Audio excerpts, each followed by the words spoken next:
Alright, so I didn't see any complaints last game, but I will request once more, if you guys have sound issues, if I'm too quiet or too loud compared to Crank or vice versa, do let me know. We did have Crank join in the middle of the series, and I definitely did not get to run any sort of audio tests. But yes, joining me on the cast now, Axiom's Crank for the IEM Korea qualifiers for Taipei. I'm Rifkin, as you all know, and spawning in the top right corner of the map, it's going to be Samsung Galaxy's Red Terran player Journey. Woo!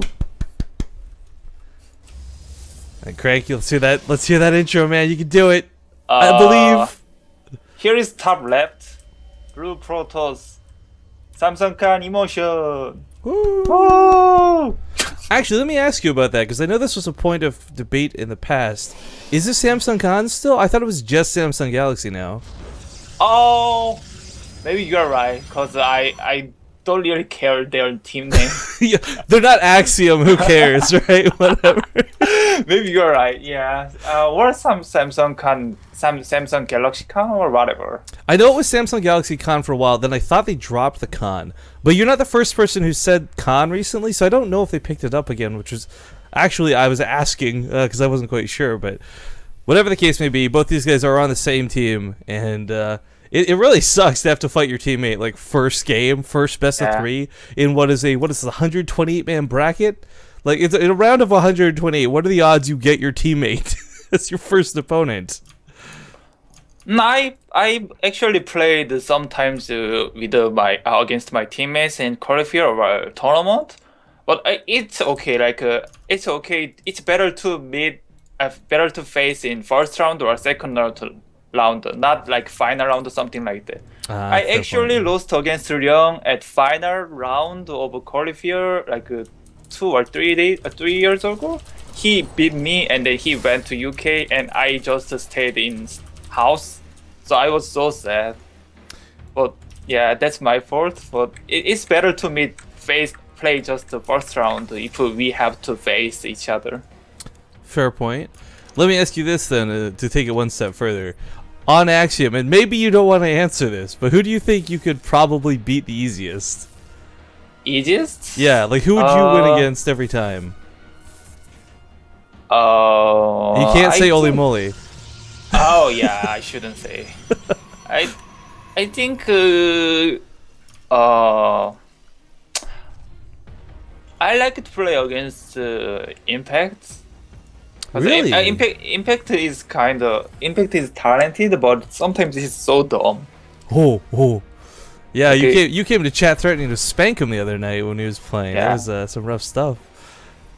Sometimes he plays like God. Sometimes he plays like Platinum. Sometimes Something like Impact that. is seriously like the best play I've ever seen in my life. Like Yeah. when he fought Marine King in the Elimi League and he beat him 2-0 like it was nothing at all. Then loses to a foreigner. Whoa. Yeah. Yeah, Impact's a crazy guy. Actually, I hope he does well tonight. I would love to see him make it to stage 2. Yeah. And MMA is waiting at stage 2, but I don't think he can make it. Oh, shots fired. Yeah. Crank, you're talking to what is like, I am the biggest MMA fan, man. So I'll fight you. If MMA has to play today, like around stage 1, he would just drop out at first round. Wow. But he's famous, he's popular, so he got seed. Yeah, of course he played very well in 2014, so which is why he can get seed. But whatever, he will die tomorrow. I was gonna say you can see he only finished second place in WCS. No big deal. Whatever, it was so lucky. It was lucky. It was lucky. It was lucky. He says, "Crank, you're killing me. Oh, you're breaking my heart." You know what funniest is? Like MMA told me, oh, if I could have enough time to prepare against Ripe, I could have won something like that. I'm like waiting for MMA to come in the room and start beating you up. Yeah. Is he still living in the Axiom house? Yeah, he's eating spaghetti which Olivia made. Oh wow. Yeah, I heard you don't even eat Olivia's cooking, man. What's up with that? She Actually, It's okay. hold up. I want to keep making fun of Olivia, but we'll put that on pause for now because we have a pretty big move coming out. This isn't just 2 Hellions like Yeah. last time, folks. It's a big drop of Marines heading towards the main, and several Hellions looking to run through the natural. The problem with Stalkers and Zealots are they're not that great at dealing with Hellions, so gets a couple of swipes off with the Zealot. That's way more than I thought was going to happen. But a Forceful goes off on the ramp, nice moves, picks off the Sentry. And at the top of the ramp, I mean, he's got a lot of Marines situated, but he can't go to that mineral line. Probes were pulled out of the natural base, so they weren't even placed there, rather, more importantly. So with 30 probes in the main, safely nestled in there, these Hellions would not get those kills. But he could still pick these up, he could still elevate them in. This Marine count's not going to be fun to deal with. Probes are being pulled. Oh, he brings these back way too soon. Why? Yeah, that's kind of wasteful, but yeah, he didn't really lose many probes. Oh no, 8. he did. 8. That's, yeah, pretty decent amount. A lot of lost mining time, too, have to pull that to the main. But I think for Journey, I mean, I like the idea behind that attack. That is one of those moves where if Emotion was playing really greedy, Emotion pretty much dies to something like that. Yeah. And the important thing is that he also saved like, I mean, for Journey he also saved 3 Hellions, so Emotion cannot go pressure like Emotion cannot go to pressure Journey because his Hellion is outside. Yeah, that's. I was actually going to talk about how I'd love to see him elevating them back up to go for a drop with the Hellions or something, but he's actually going to drop a Widow Mine. I mean, it's 1 Widow Mine. This is such a small commitment, but you can't lose the medevac for it. It's not going to be worth it. The Observer up here saw this coming. That's good moves there out of Emotion. Journey looks like he might try and sneak around with the Hellions, at least try and control the probe that would put down a 3rd base, but I mean, he's not going to get past what's here at the natural. There's even a Photon Overcharge if this were to get really crazy, or there will be in about 10 seconds. Back at home, though, his production starting to ramp up. Lots of barracks being thrown down. We have that 3rd command center on the way. Journey's not slacking due to this. You know, not too much tunnel vision and not focusing on just this and nothing else. We'll barely get the Widow Mine off. Quick reactions, though, out of Emotion. He'll lose 1 pro. Yeah. Yo, I like this too, because Widow Mines, they can be ridiculous, right? Like, Widow Mines can sometimes get that BS shot that kills all the probes. But, I mean, if a Protoss player is paying attention, if they respond appropriately, they minimize that damage. So, Journey really does not get value out of this Widow Mine.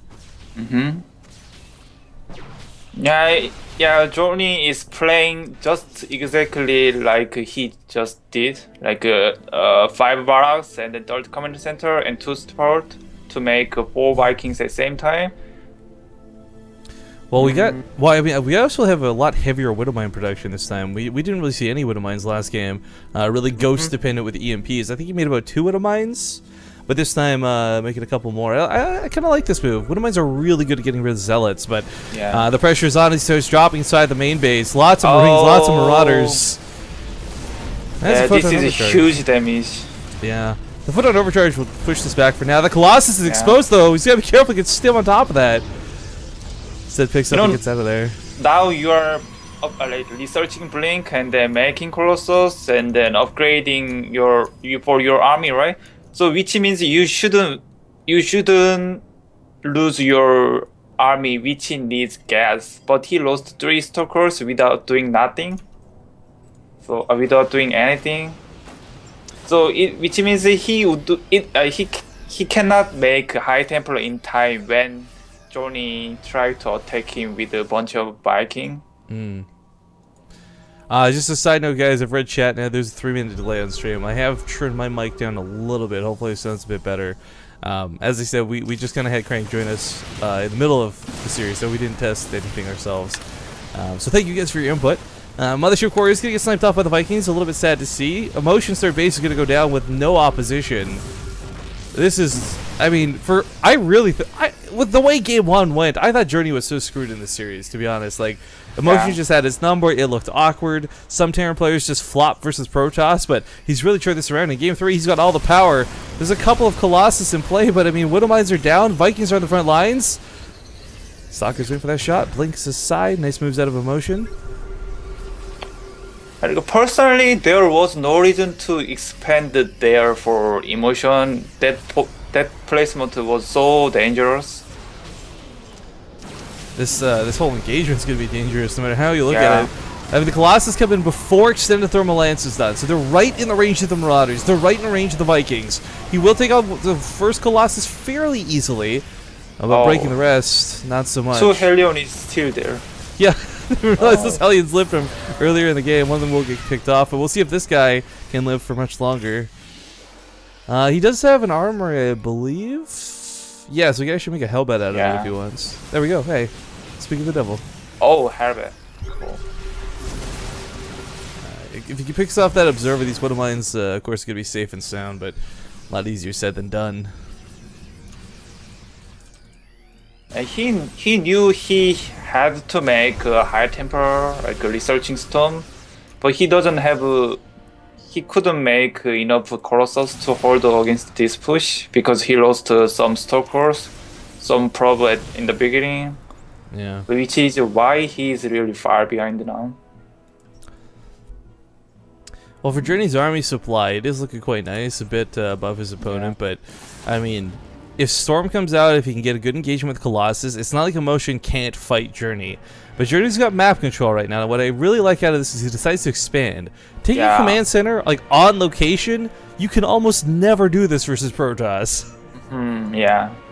Oh, but if I have a proxy pylon and then make one zealot, he has to cancel or something like that. Yeah, really annoying when that happens. We see it happen way too much too. But a big doom drop, Craig. There's a lot of medvacs full of units heading towards the main, and nothing's here to defend. They're all at the natural base. He scans to see this, so as he comes in, guns ready, guns blazing to this main. There's nothing to stop him. God! Oh, probes, same probes. Maybe I think he's just go for the Nexus snipe, a la Pult style. Widow Mine's going to take out a good chunk of the Zealots, so the Marines don't have to. Storm goes down on top of the bio, but he should still get the Nexus. They can always pick up and get out of here. There's not that many Templar Storms, or pardon me, Stalkers ready to chase this. There's a lot of army value for Journey, though. He gives away a... Oh, Stalkers on the right side. That's good snipe. That was an amazing snipe. It picks up the medevacs that had all the units in it. Look at the supply drop. He was at like 90 supply before, down to 72 in army value. Oh, but look at his Torcourse. Yeah, Stalkers, they're probably going to be free. Widow Mines to the main are starting to rearm, by the way. Oh, okay, he's going to clean up the Colossus. He's able to fuse Torcourse. Okay, yeah, the Stalker saves a couple of Stalkers. I mean, picking those medevacs off are huge. For somebody who's pumping out Vikings, Journey can't really afford to replace these medevacs right now. His Viking count is still going to be absolutely necessary to deal with the Colossus. So it's that kind of situation where, okay, he's making one more, but can't really afford to pump out a lot of medevacs right now. I like the way how Johnny play. Like nowadays, many Terran players just pulling boys, right? But Johnny always try to upgrade 2-2 or 3-3 and with the Ghost and then many Viking and take 4 something like that. I like this style, and this if you can play this style perfectly, this style is the strongest play style. I really like Well, I was gonna say, actually, I think one of the things I'm really liking about Journey is we don't see him getting stuck in that, I guess, tunnel vision we see out of a lot of Terran players, where they focus too much on one thing and not the other. Like, you focus too much on the Colossus, or too much on the Templar. So because of this, you either don't have enough Vikings or you don't have enough Ghosts, but a nice mix out of both. Yeah. I always recommend to Terran players this play, like a Ghost and a 2-2 or 3-3. But it's kind of really difficult play style, because you have to use Ghost very well and Viking and split like this. But seems that Journey is playing very well with this style. Yeah, he's even still using Widow Mines this late in the game. Normally these fall off as soon as Ghosts come out and play. Ooh, misses that EMP. That's gonna be nasty. Oh no! Oh, nice shots of the Vikings. Kind of like a shotgun blast to the face. Just, his micro is very well. Yeah. Not a lot of Storms left, but also not a lot of Ghosts left. This is kind of getting awkward for Emotion, because if Emotion starts getting pushed too far towards his third, Journey completely cuts off reinforcements from the natural. And he might just stim 8 or 10 Marines up that ramp while he sits out here at the bottom. Yeah, gonna do exactly that. So Emotion's main force is now completely stuck and stranded away from his natural base. As a consequence, Journey's able to just kind of go up here and harass however he wants to. But here comes the break. Oh, Crank, I just realized, look at Journey's bank behind this. Yeah. Oh my gosh, this is so much money. This 4th CC's been mining for a while. Yeah. Alright, Vikings are going to fight the front lines. I kind of feel like the Vikings could have picked off the free Colossus in the north, but he's going to get them both. Oh, all 3 of them are going to go down. There's one Colossus yeah. up here, but the Marauders will stand right on top of that. That's going to fall. The army from Emotion is dwindling. It's mostly Stalkers at this point. Marauders can deal with this no problemo. Good game's going to be called. GG. GG. All right, Journey will take that first series 2-1.